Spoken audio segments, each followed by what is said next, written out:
All right, question 4 says to compute the triple integral of the function z over the region E where E is bounded by the plane x plus 2y plus z equals 4 and the coordinate planes.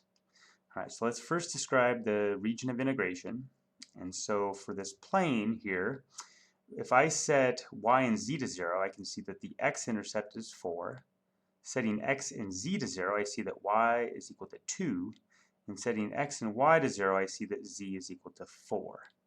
And since this region is bounded by this plane and the coordinate planes, namely the xy, the xz, and the yz plane, our region of integration will look like this four-sided tetrahedron with vertices at 4 along the x-axis, 2 on the y-axis, and 4 on the z-axis, and then there's that back corner there at the origin. Okay, so just like we saw in the last problem, okay, we could go ahead and fix an x and a y and let z vary first. And for that, we want to also determine the region in which we'll let x and y vary throughout, okay? So if you imagine projecting our solid onto the xy plane, we're going to see this base triangle. So let me bring up a picture of that triangle. And now this line here, we could describe its equation just using the fact that we know the intercepts of the line, so that'd be an easy way to do it. Or just as well, you can use the fact that this line is the intersection of our plane here with the xy plane. So in other words, just set z equal to 0 in the plane equation, and that will give you that line equation. Okay, so here's what we're going to do. We're setting a point xy in this triangular region, and we're just going to fix it. And now let z vary. Okay, and z would vary from 0 here up to the z height on this plane. So if I go ahead and solve that equation for z, I'm going to get that z is 4 minus x minus 2y. Okay, so those are the bounds for z. And here's our point xy that we're thinking about fixing here while we let z vary. And now we can go ahead and fill out this triangular region in the xy plane with either vertical or horizontal strips. And so to make that decision, you want to just look at this equation here. It's going to come down to whether you want to solve for x or you want to solve for y.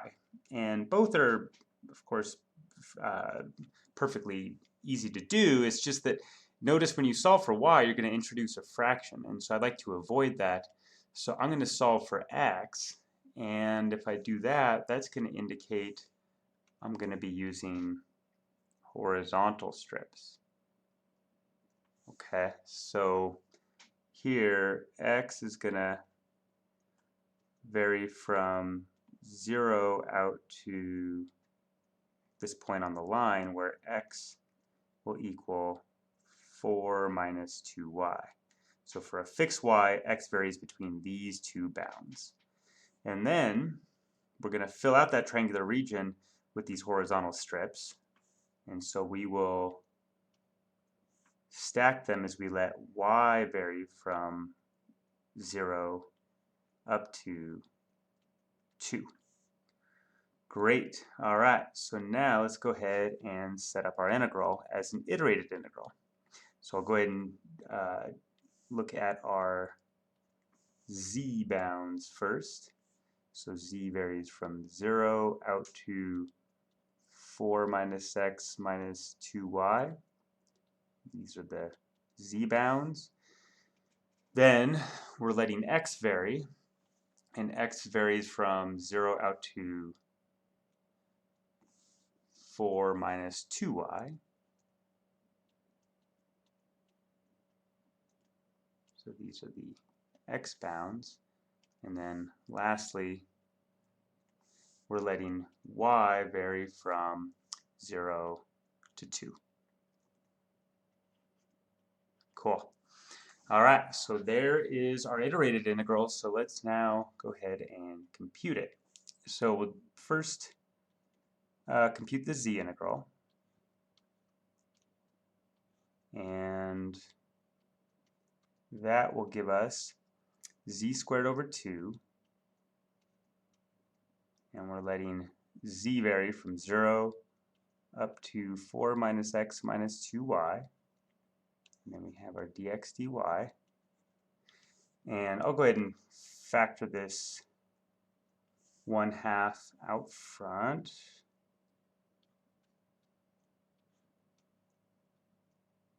And so evaluating z squared at this expression will give us 4 minus x minus 2y squared. And then we have our dx dy. Okay, and now we want to compute this x integral. And this is a place where we do not want to make things more complicated than they already are. Okay, this has the potential to become a horrendous mess. Okay, and it already is kind of messy, but if we can simplify it in any way we possibly can, then we should. So what we do not want to do is multiply this out. Okay, so instead, here's what I recommend doing.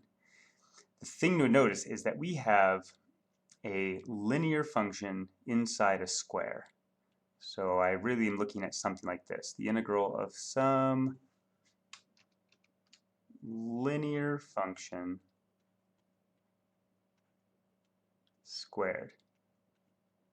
And so to integrate a square, we can just think to use the power rule, right? Just it's going to become that expression cubed over 3. But then you just got to remember from the chain rule, right? Differentiating, I would pick up a factor of a. So integrating, I'm going to have to divide. So I'm going to have the ax plus b cubed over 3. And then I'm going to have this 1 over a from the chain rule. Okay, this is going to be a lot simpler for us, as we shall see. All right, so let's do it. So here I'm integrating this square, so I'm going to get a 4 minus an x minus a 2y cubed over 3. But since there's a negative in front of that x, I need to then pick up a negative. And I'll put it out front. And then we're evaluating from 0 to 4 minus 2y. And then we have our dy. Okay, great. So now I'll go ahead and pull this 1/3 in front. So this would give us a 1/6. And then what are we going to get? Well, I'm going to evaluate this expression, the minus 4 minus x minus 2y quantity cubed at x equals 4 minus 2y. So let's do that off to the side.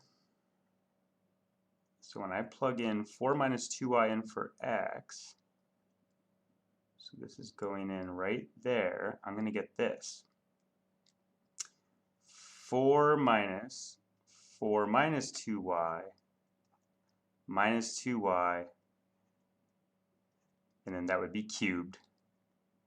And notice the 4's drop out and the 2y's drop out. So hey, that's 0. So actually this is just going to give us a 0, which is awesome. Now when I plug in 0 for x, I will get something. I'm going to get 4 minus 2y, and then that's being cubed. And again, I've already pulled out the 1/3 out there. And then the other thing to keep in mind is that I'm going to get a minus there, because there is that lead negative there. So when all is said and done, I'm going to be left with a 4 minus 2y cubed, and then we have our dy. Okay, not too bad. Now apply this idea again. Do not multiply that out. Instead, what we can do is say, well, I'm integrating a cube, so that's going to give me 4 minus 2y to the 4th divided by 4. But then I'm also going to have to divide by -2 because this -2 is multiplying the y. So there's that chain rule factor. So I'm going to get a 4 and then a -2 multiplying in the denominator. So that's going to give me a -8. And then I'm going to evaluate this all from 0 to 2. So what do we get here? This is minus a 48th. Now if I plug 2 in for y, I'll get 4 minus 4, well that's 0, so that's nice. And then I'm subtracting from that what I'll get when I plug in 0, and I'm going to get 4 to the 4th, which is 256, and 256 over 48 simplifies to 16 thirds, and so there's the value of our integral. All right, thanks.